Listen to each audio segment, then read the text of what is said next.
जय श्री गणेश। जय माता सावित्री। आज हम सुनेंगे पतिव्रता धर्म की सबसे अद्भुत, भावुक और प्रेरणादायक कथा, माता सावित्री की कथा। एक ऐसी देवी समान नारी जिसने अपने तप, प्रेम और बुद्धि से स्वयं यमराज से अपने पति के प्राण वापस ले लिए।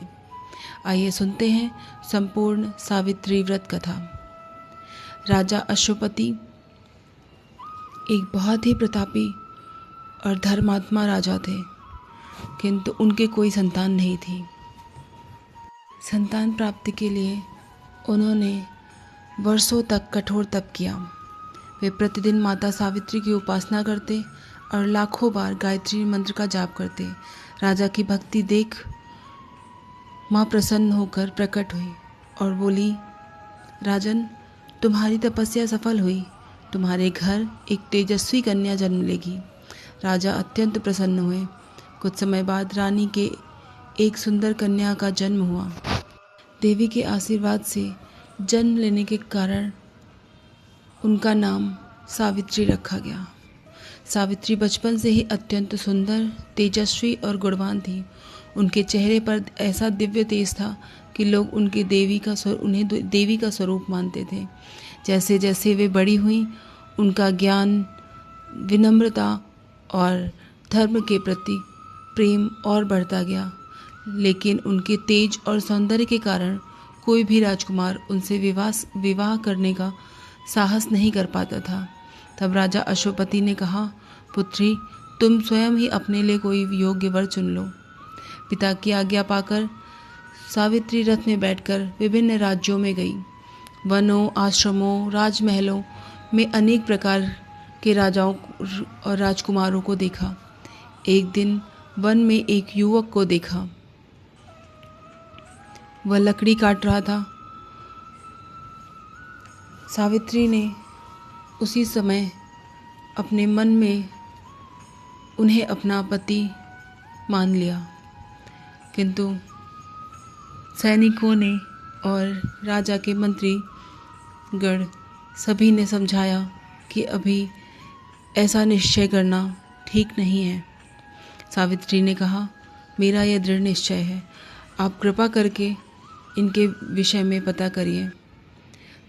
जब मंत्रियों ने उनके विषय में पता लगाया, तब पता चला कि उनकी कुटिया इसी वन में है और उसमें उनके बूढ़े माता पिता, जो नेत्रहीन हैं, निवास करते हैं और सत्यवान ही उनका भरण पोषण करने वाला है। सावित्री ने उसी समय मन ही मन सत्यवान को अपना पति मान लिया। जब सावित्री महल लौटी, तब उसी समय देवर्षि नारद वहां आए। राजा अश्वपति ने कहा, मेरी पुत्री ने स्वयं सत्यवान को अपना पति चुना है। नारद मुनि कुछ क्षण मौन रहे, फिर बोले, सत्यवान गुणवान, धर्मात्मा और श्रेष्ठ युवक है, लेकिन उसकी आयु बहुत छोटी है। विवाह के ठीक 1 वर्ष बाद उसकी मृत्यु हो जाएगी। यह सुन राजा अश्वपति घबरा गए। उन्होंने सावित्री को समझाया, पुत्री, कोई दूसरा वर चुन लो। लेकिन सावित्री ने शांत स्वर में कहा, पिताश्री, आर्य कन्या जीवन में केवल एक ही बार पति का वरण करती है।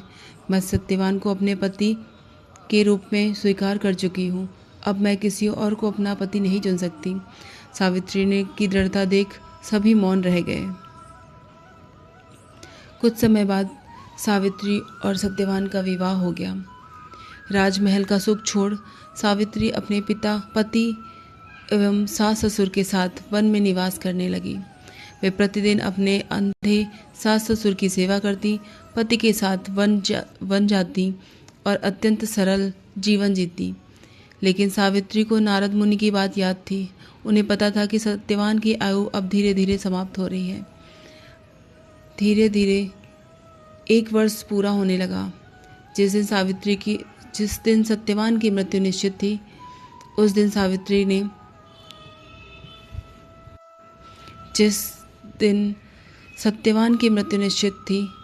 उसके पूर्व 3 दिन से सावित्री ने अन्न और जल त्याग कर उपवास करना प्रारंभ कर दिया। उन्होंने 3 दिन तक अन्न जल त्याग दिया। पूरी रात भगवान की आराधना करती रहीं। सुबह सत्यवान लकड़ी काटने वन में जाने लगे। सावित्री बोली, स्वामी आज मैं भी आपके साथ जाऊंगी। दोनों वन में पहुँचे। सत्यवान लकड़ियाँ काटने लगे, लेकिन अचानक से उनके सर में तेज पीड़ा हुई। वे बोली, सावित्री मेरा सिर भारी हो रहा है। सावित्री समझ गई। सावित्री ने अपने पति से कहा कि स्वामी आप नीचे आ जाइए और थोड़ी देर विश्राम कर लीजिए। सत्यवान नीचे आया और सावित्री की गोद में सर रखकर लेट गया। सावित्री चारों तरफ देखती रही। तभी वहाँ दिव्य प्रकाश प्रकट हुआ। सावित्री ने देखा ये स्वयं यमराज आए हैं। यमराज ने सत्यवान के सूक्ष्म शरीर को अपने पास में बांधा और दक्षिण दिशा की ओर चल पड़े। सावित्री भी उनके पीछे पीछे चलने लगी। यमराज बोले, देवी आप लौट जाओ, यह सृष्टि का नियम है। सावित्री विनम्रता से बोली, जहाँ मेरे पति जाएंगे वहाँ उनकी धर्मपत्नी भी जाएगी। सावित्री के वचनों को सुनकर यमराज प्रसन्न हुए। यमराज जी बोले, सावित्री मैं तुम्हारी भक्ति से अत्यंत प्रसन्न हूँ। सत्यवान के जीवन को छोड़कर कोई भी वर मांग लो। सावित्री बोली, मेरे अंधे सास ससुर की आंखों की ज्योति लौट आए। यमराज जी ने कहा, तथास्तु।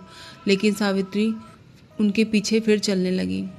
कुछ दूर जाकर यमराज जी ने उनसे वापस लौटने के लिए आग्रह किया और किंतु सावित्री ने फिर मना कर दिया।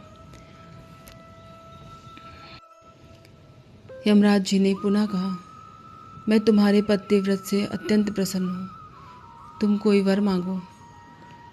सावित्री ने कहा, मेरे सास ससुर को उनका खोया हुआ राज्य वापस मिल जाए। यमराज जी ने तथास्तु कह दिया और आगे चल दिए। किंतु सावित्री फिर उनके पीछे पीछे चलने लगी। अब यमराज अत्यंत प्रसन्न हुए और बोले, एक और वर मांगो। सावित्री ने बुद्धिमानी से कहा, मुझे सत्यवान से 100 पुत्रों का आशीर्वाद मिले। यमराज जी ने बिना सोचे समझे तथास्तु कह दिया। तब सावित्री मुस्कुराई और बोली, प्रभु आप एक धर्मात्मा हैं। यह आपको ज्ञात है कि मैं एक सतीव्रता हूँ और बिना पति के मुझे पुत्र कैसे प्राप्त होंगे। यदि सत्यवान जीवित नहीं रहेंगे तो आपका वरदान असत्य हो जाएगा। यमराज जी समझ गए कि सावित्री ने अपनी बुद्धि, अपने पतिव्रत धर्म से उन्हें पराजित कर दिया है। सत्यवान को जीवन दान दिया। यमराज अत्यंत प्रसन्न हुए और बोले, सावित्री संसार में तुम्हारे समान पतिव्रता स्त्री दुर्लभ है। मैं सत्यवान को जीवन दान देता हूँ। इतना कहकर यमराज ने सत्यवान के प्राण लौटा दिए। उधर वन में सत्यवान पुनः जीवित हो उठे। उन्होंने आंखें खोलकर कहा, सावित्री मैं सो गया था क्या? सावित्री ने आंखों के आंसू पोंछे